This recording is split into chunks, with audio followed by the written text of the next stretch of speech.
Started out as a hobby because I was a music lover. And of course in the late 50s I left and went to America and started collecting over there. And just grew and grew and grew. Followed all the record shops and the record sales and collectors and things like that. Steve Thompson's hobby is immediately apparent to anyone walking into his Limerick home.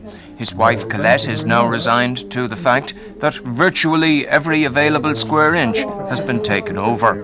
When last counted, the collection numbered well over 12,000 records and tapes, the biggest collection of its kind in the country, containing much rare and valuable material.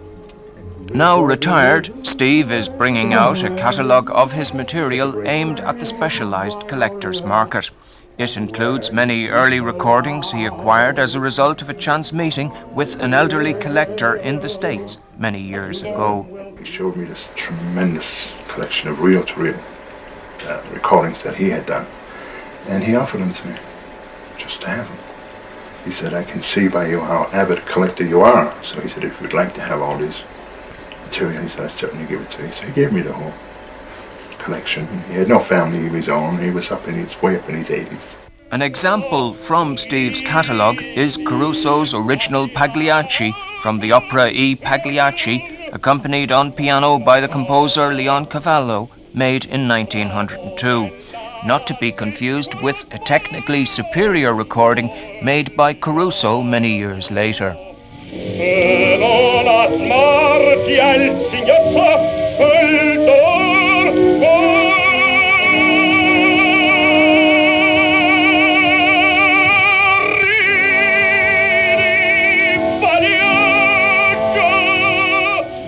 If you collect records and you're not a pop or traditional music fan, then according to Steve Thompson, you get a pretty rough deal in this country. Import duties, taxes and postal charges are high, and the big record companies largely ignore the Irish market. I hope to be able to get in touch with collectors, and I hope that they would write to me, because I know they're out there, and I've been in touch with quite a few here in Limerick, and I know there are lots more out there, and try to get a magazine going where collectors in Ireland would have a voice and something like this. For instance, people that may have records of their own that they would like to trade or something like that. I have stuff here that I certainly would trade with other collectors, stuff that they could never find in a record shop. And they likewise might have stuff that I would be interested in myself.